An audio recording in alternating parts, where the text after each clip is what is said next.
Village ബ്ലോഗിലേക്ക് എല്ലാ പ്രിയ സുഹൃത്തുക്കളും സ്വാഗതം. നമ്മളിന്ന് കാണുന്നത് പാണിയംകുളത്തിനും ഒറ്റപ്പാലത്തിനും ഇടയിൽ വരുന്ന സ്ഥലമാണ്. നമുക്കിതിൽ കാർ ഫ്രണ്ടേജോടുകൂടിയ സ്ഥലമാണ്. നമുക്ക് ഇതിൽ വീട് വെക്കാൻ എല്ലാ അനുയോജ്യമായിട്ടുള്ള കറണ്ട് വെള്ള സൗകര്യങ്ങളും എല്ലാം ഉള്ളതാണ്.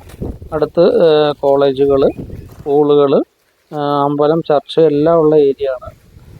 വെള്ളം കിട്ടുന്ന ഒരു ഏരിയയാണ്. അതേമാതിരി വീടുകളൊക്കെ അടുത്തുള്ളതാണ്. അപ്പോൾ ലാൻഡ് ഉദ്ദേശിക്കുന്ന വില 2.5 ലക്ഷം രൂപയാണ്. നെഗോഷ്യബിളായിട്ട് തരാമെന്ന് പറഞ്ഞാണ്. യഥേഷ്ടം എത്ര വേണമെങ്കിലും നമുക്ക് ഇത് സ്ഥലം ലേഔട്ട് ചെയ്യുന്നുണ്ട്.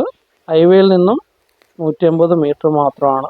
മെയിൻ ഹൈവേയിൽ നിന്ന് ഗുരുവായൂർ പട്ടാമ്പി ഹൈവേയിൽ നിന്നും സമീപമായിട്ടുള്ള സ്ഥലമാണ്. അപ്പോൾ നമ്മുടെ ചാനലിലേക്ക് എല്ലാവരും ബന്ധപ്പെടുക. വീണ്ടും നല്ലൊരു വീഡിയോസൊക്കെ ആയിട്ട് വരുന്നത് വരെ ആരോഗ്യ സൈനിങ്.